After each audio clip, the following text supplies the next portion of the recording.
How do you do, ladies and gentlemen? This is Orson Welles. I'm speaking for the Mercury Theater, and what follows is supposed to advertise our first motion picture. Citizen Kane is the title, and we hope it can correctly be called a coming attraction. It's certainly coming to this theater, and I think our Mercury actors make it an attraction.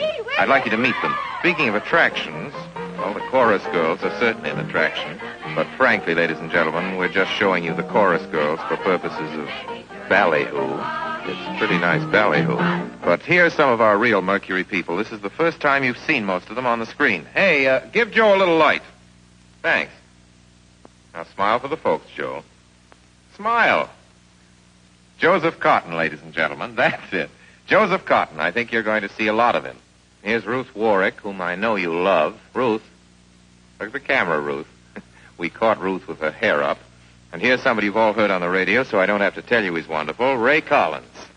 Dorothy Commongore is a name I'm going to repeat. Dorothy Commongore. I won't have to repeat it much longer. You'll be repeating it. And here's George Coulouris, who's a grand actor. I'll say that name again. George Coulouris. Watch it. Here comes Everett Sloane. Look out, Everett. Oops.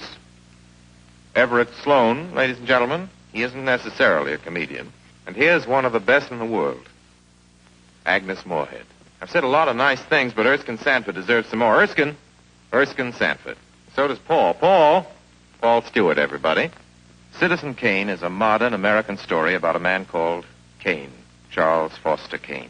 I don't know how to tell you about him. There's so many things to say. I'll turn you over instead to the characters in the picture. As you'll see, they feel very strongly on the subject. Charles Foster Kane is... Sure, he started the war. But do you think if it hadn't been for Mr. Kane, the United States would have the Panama Canal? Charles Foster Kane is nothing more or less than a communist. Kane, governor.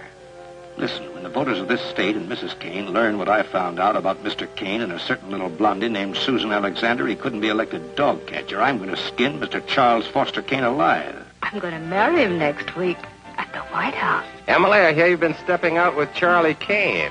Of course I love him.